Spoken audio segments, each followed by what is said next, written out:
warahmatullahi wabarakatuh. Saya Fitria Nur Anissa dari kelas Humas 4A. Kali ini saya akan menjelaskan 15 teori dalam komunikasi. Teori yang pertama yaitu teori spiral keheningan atau spiral of silence theory.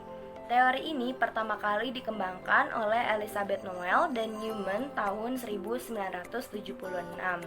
Teori ini beranggapan bahwa opini atau pendapat umum yang berkembang di masyarakat ditentukan oleh proses saling mempengaruhi antara komunikasi massa, komunikasi individu, serta persepsi masing-masing individu di dalam suatu masyarakat. Teori ini berasumsi bahwa spiral keheningan bisa terjadi apabila adanya ketimpangan antara dominasi kaum mayoritas dan kaum minoritas, sehingga kaum minoritas akan cenderung diam, tidak berani mengungkapkan pendapatnya mereka karena mereka takut dikucilkan, sehingga mereka akan mengikuti pendapat dari kaum mayoritas. Contohnya, misalnya ada orang yang percaya bahwa bumi itu datar dan ada yang percaya bahwa bumi itu bulat. Nah, karena kita sudah dari lama percaya bahwa bumi itu bulat, sehingga lebih banyak orang yang percaya bahwa bumi itu bulat. Bagi orang yang percaya bahwa bumi itu datar, mereka tidak berani mengungkapkan pendapatnya karena mereka menganggap mereka adalah kaum minoritas, sehingga mereka takut dikucilkan. Mereka cenderung akan mengikuti pendapat dari orang-orang yang percaya bahwa bumi itu bulat. Yang kedua, ada teori agenda setting. Teori ini dikemukakan oleh McComb and Shaw. Teori ini menjelaskan bahwa media memiliki pengaruh untuk membuat masyarakat menilai suatu isu penting atau tidak berdasarkan pemberitaan media. Jika media menganggap suatu isu penting, maka kita akan menilai isu tersebut juga penting. Sebaliknya, jika media menganggap isu tersebut tidak penting, maka kita juga akan menganggap isu tersebut tidak penting. Dengan kata lain, we judge as important that media judge as important. Contohnya, tim redaksi Mata Najwa. Dalam menentukan topik tiap minggunya, mereka akan memilih topik-topik potensial yang akan berkembang di masyarakat nih. Misalnya ada topik virus corona, topik Sunda Empire, atau topik banjir di Jakarta. Nah, karena sedang marak virus corona, maka media Mata Najwa akan memberitakan virus corona, sehingga media-media lain pun akan memberitakan tersebut karena menganggap isu tersebut penting dan akan berkembang di masyarakat. Oleh karena itu, kita sebagai penonton juga akan menganggap berita tersebut penting. Itulah yang dinamakan agenda setting media. Yang ketiga, teori difusi inovasi. Teori ini pertama kali muncul tahun 1903 oleh sosiolog Prancis bernama Gabriel Tart yang menjelaskan kepada publik kurva difusi berbentuk S. Teori ini pada esensinya menjelaskan bagaimana ide atau gagasan baru dikomunikasikan kepada suatu kultur atau kebudayaan. Teori ini berfokus kepada bagaimana suatu ide atau gagasan baru tersebut bisa kemungkinan untuk diadopsi oleh suatu sistem sosial atau kebudayaan. Dalam proses difusi inovasi ini ada 4 elemen. Yang pertama, inovasi. Yang kedua, saluran komunikasi. Yang ketiga, jangka waktu. Dan yang keempat adalah sistem sosial. Menurut Rogers, dalam proses difusi inovasi ini ada 5 tahapan. Yang pertama, tahapan knowledge atau pengetahuan. Yang kedua, ada tahapan persuasion atau kepercayaan. Yang ketiga, ada tahap decision atau keputusan. Yang keempat ada tahapan implementation atau penerapan. Dan yang kelima ada tahapan confirmation atau pengesahan. Contohnya, kemajuan sistem pendidikan di Indonesia yang pada zaman dahulu sistem pendidikan atau pembelajaran ini hanya bisa dilaksanakan face to face di dalam kelas antara guru dan siswa atau dosen dengan mahasiswa. Tapi sekarang sistem pembelajaran atau sekolah itu bisa dilaksanakan secara online melalui Google Classroom, Zoom, atau Google Meet. Apalagi sekarang di zaman pandemi, semua tingkat pendidikan dilaksanakan secara online. Karena kemajuan teknologi inilah, gagasan atau ide baru dalam bentuk sekolah online bisa dilaksanakan. Yang keempat, ada teori struktural fungsional. Teori ini dikemukakan oleh beberapa tokoh, yaitu Auguste Comte, Emile Durkheim, dan Herbert Spencer. Teori ini melihat masyarakat sebagai sebuah sistem yang saling berkaitan satu sama lain. Masyarakat dipandang sebagai sebuah struktur yang memiliki perannya masing-masing dalam menciptakan stabilitas dan tatanan sosial. Emile Durkheim menganggap masyarakat ini sebagai sebuah organisme. Organisme ini tersusun atas beberapa komponen yang memiliki perannya masing-masing. Apabila masing-masing komponennya itu berjalan sendirian, maka organisme akan mengalami disfungsi atau gagal berfungsi. Teori ini juga melihat institusi atau lembaga sosial sebagai komponen dari suatu sistem sosial. Lembaga atau institusi sosial ini memiliki perannya masing-masing dalam kehidupan masyarakat. Contohnya itu pemerintah yang mendirikan sekolah bagi anak-anak. Nah, anak-anak ini suatu saat akan bekerja. Apabila mereka telah bekerja, mereka akan menghasilkan uang, kemudian mereka akan membayar pajak. Pajaknya ini digunakan oleh pemerintah untuk membangun negara, sehingga negara dan penduduknya ini saling membutuhkan, saling berkaitan untuk membiayai negara agar negara terus berjalan. Yang kelima, teori uses and gratification. Teori ini dikemukakan oleh Bloomers dan Kuntz. Teori ini berpendapat bahwa pengguna media memiliki peran aktif dalam menentukan media yang akan digunakannya, sehingga pengguna media dipandang sebagai pihak utama dalam suatu proses komunikasi. Dalam hal ini, pengguna media memiliki peran aktif dalam menentukan media yang akan digunakannya yang sesuai dengan keinginan dan kebutuhannya. Dalam teori ini juga dijelaskan bahwa pengguna media atau audiens bukanlah orang yang pasif yang hanya menerima informasi dari media, namun juga sebagai orang yang aktif dan selektif dalam memilih informasi dari media. Contohnya, ketika kita menonton saluran televisi dan channel A selalu menayangkan berita tentang politik. Lalu pada saat itu kita tidak sedang ingin menonton berita tentang politik. Kita bisa mengganti dengan channel lain yang tidak menayangkan berita tentang politik. Yang keenam, ada teori jarum hipodermik atau hypodermic needle theory. Teori ini dikenal juga dengan sebutan teori peluru. Teori ini merupakan salah satu teori komunikasi massa, khususnya teori efek media massa, yang digagas oleh Harold Kushner pada tahun 1920-an. Teori jarum hipodermik merupakan salah satu model komunikasi linier yang menitikberatkan pada kekuatan pengaruh media terhadap halayak. Menurut teori jarum hipodermik, pesan digambarkan seperti sebuah peluru ajaib yang masuk ke pikiran halayak dan menyuntikkan pesan-pesan khusus. Teori ini juga menjelaskan bagaimana media mengontrol apa yang halayak dengar dan apa yang halayak lihat. Menurut teori ini, efek media terhadap halayak bersifat langsung atau tertunda di masa depan. Digunakannya istilah jarum dan peluru adalah untuk menggambarkan ketidakberdayaan halayak sebagai dampak adanya pendapat umum atau opini publik yang dibuat oleh media massa sehingga menyebabkan perubahan perilaku pada halayak massa.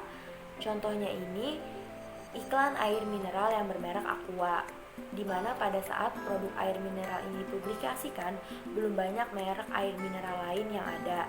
Secara langsung ini bisa mempengaruhi asumsi halayak bahwa air mineral dalam kemasan itu adalah Aqua, sehingga sampai saat ini Aqua sudah memindset terhadap pemikiran masyarakat luas. Jadi ketika masyarakat ingin membeli atau membutuhkan air mineral dalam kemasan, mereka akan menyebutnya dengan Aqua, padahal sudah banyak merek-merek lain yang beredar di pasaran.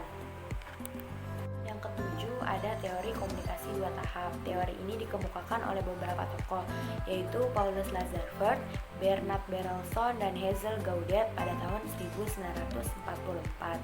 Mereka berpendapat bahwa suatu ide atau gagasan seringkali datang dari radio atau surat kabar yang kemudian ditangkap oleh opinion leader, kemudian oleh opinion leader disebarkan kepada penduduk yang belum membaca atau mendengarkan berita tersebut.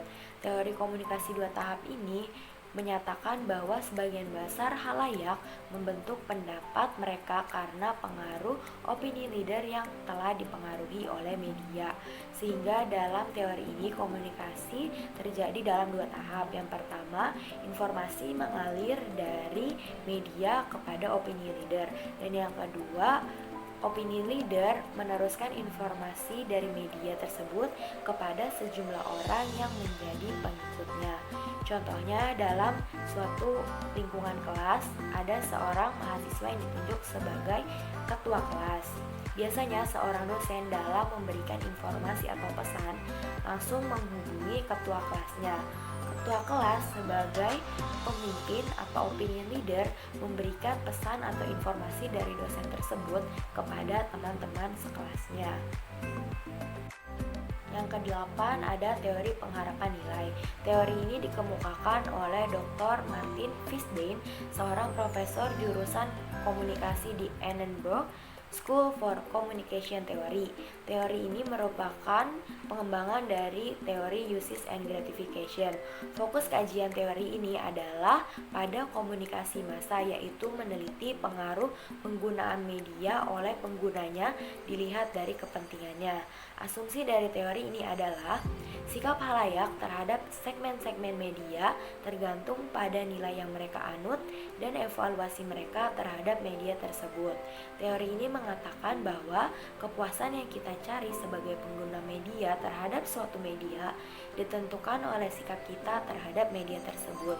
Kita percaya dan kita berhak mengevaluasi dan menentukan sikap. Contohnya itu pilihan acara yang ditayangkan televisi. Jika kita percaya bahwa acara komedi seperti Opera Van Java memberikan hiburan dan kita sedang butuh hiburan, maka kita akan mencari kepuasan terhadap kebutuhan hiburan dengan menyaksikan Opera Van Java tersebut. Sebaliknya, jika ada suatu acara komedi yang menyajikan acara yang tidak realistis dan tidak memberikan hiburan, serta kita tidak menyukai hal tersebut, maka kita dapat menghindar untuk tidak menyaksikannya.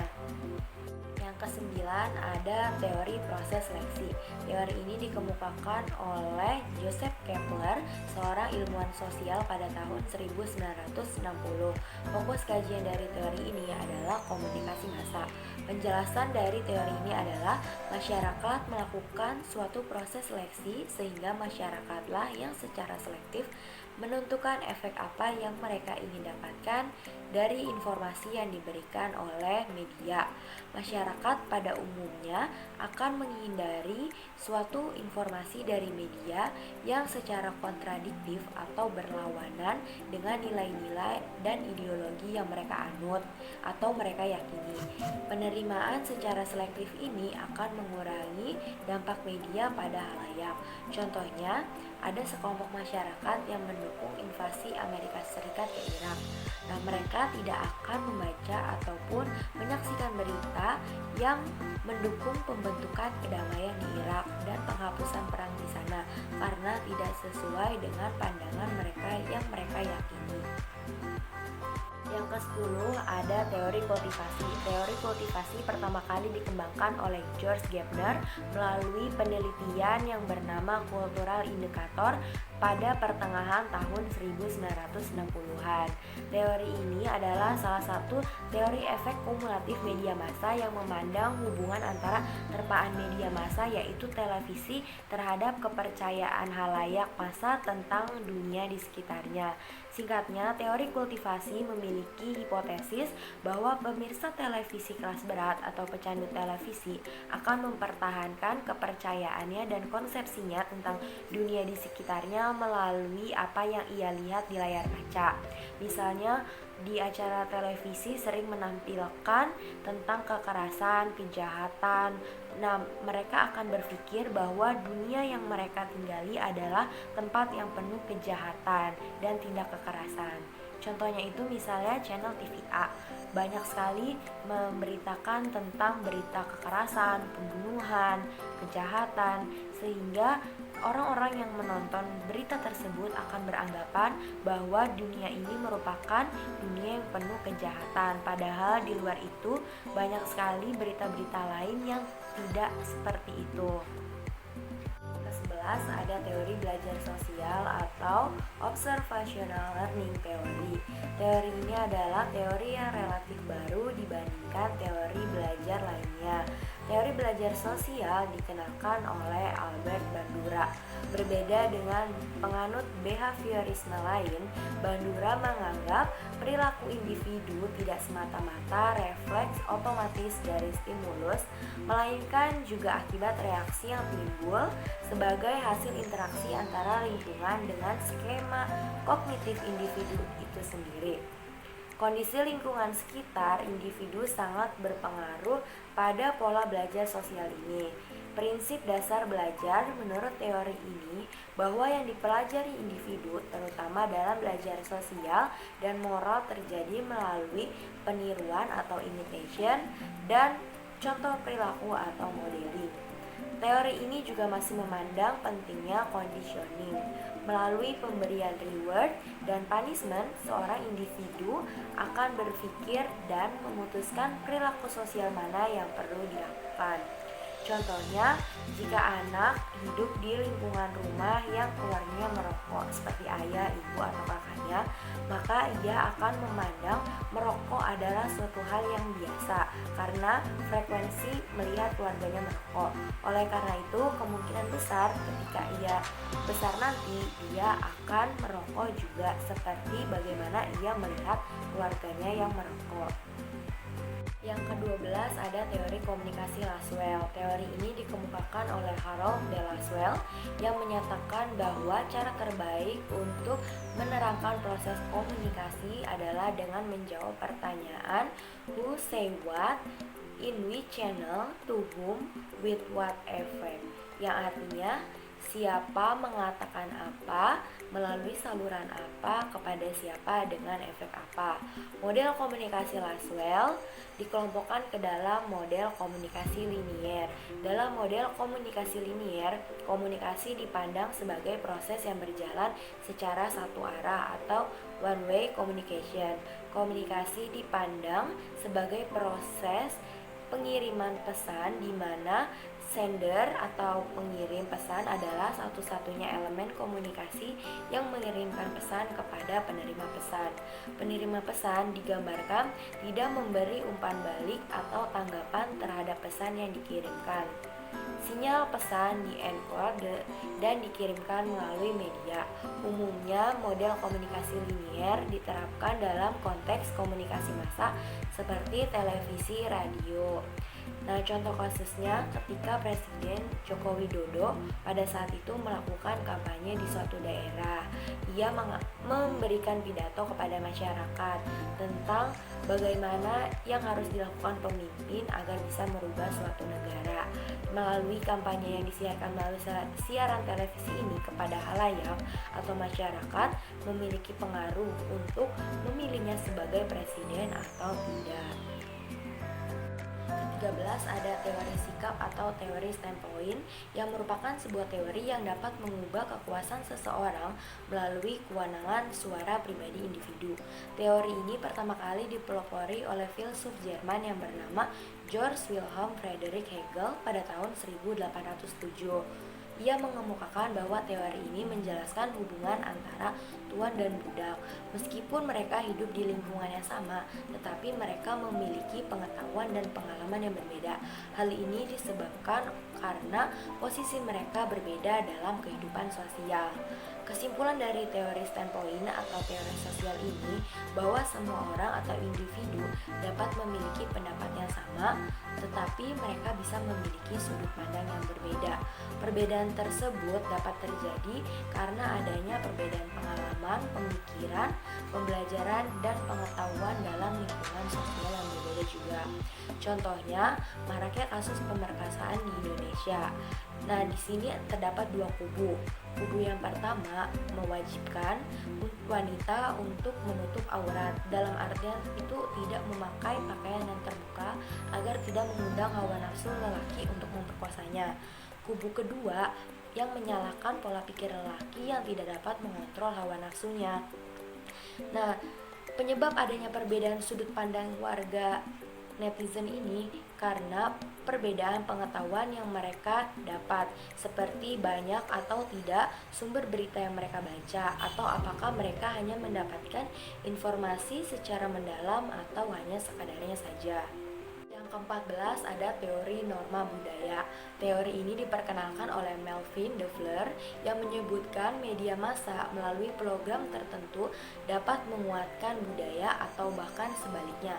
Media massa menciptakan budaya baru dengan caranya sendiri. Penekanan media pada program siaran tertentu akan membuat masyarakat menganggap penting dan mengikuti tindakan-tindakan seperti yang ditampilkan di media tersebut. Media massa melalui informasi yang disampaikannya dengan cara-cara tertentu dapat menimbulkan kesan yang oleh halayak disesuaikan dengan norma-norma dan nilai-nilai budayanya. Contohnya, acara pertunjukan wayang golek atau wayang kulit yang ditayangkan di televisi telah memberi tempat pada budaya tersebut untuk diapresiasi oleh masyarakat. Media massa telah menciptakan pola baru tetapi tidak bertentangan dengan budaya lama.